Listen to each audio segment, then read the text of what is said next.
مرحبا. سأكون في إجازة إجبارية لمدة 30 يوما وسأغيب عنكم، ليس من خاطري لأنني سأكون مكبلا بالأصفاد. أخبرني ماذا لديكم؟ ماذا أعددتم لرمضان؟ أما زلتم على العهد الذي بيننا في أن نجعل الأمة الإسلامية غافلة خاسرة في شهر رمضان؟ نعم، نحن على العهد الذي بيننا بل أشد. ماذا أعددتم؟ مسلسلات، فوازير، أغاني ستنال إعجابك.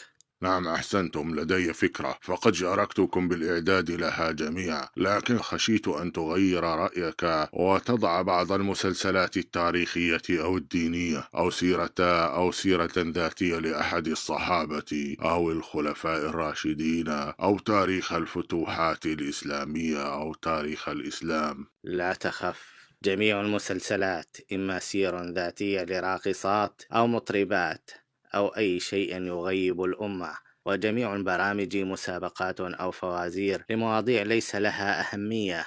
أما الأغاني فقد حضرت أغاني مع فيديو كليبات مليئة بما يضل شبابهم وشيابهم. أريدهم غارقين في الغفلة. وسأعطيك مثالا. شاهد هذه الأسرة، فهي إحدى العينات الجيدة. هؤلاء في منازلهم، الأسر في منازلهم يكون هذا حالهم، ولكن هناك عينات أخرى كالذين في الفنادق والمقاهي. أريدهم غافلون غافلون.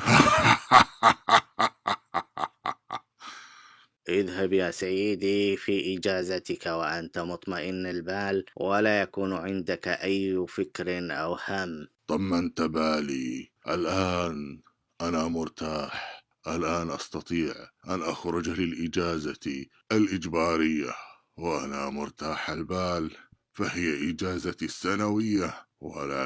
ولكن شاهد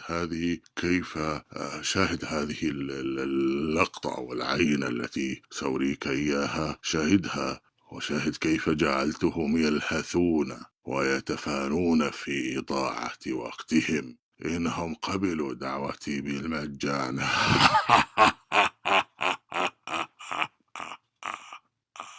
بسم الله الرحمن الرحيم. وقال الشيطان لما قضي الأمر إن الله وعدكم وعد الحق ووعدتكم فأخلفتكم وما كان لي عليكم من سلطان إلا أن دعوتكم فاستجبتم لي فلا تلوموني ولوموا أنفسكم ما أنا بمصرخكم وما أنتم بمصرخي إني كفرت بما أشركتموني من قبل إن الظالمين لهم عذاب أليم.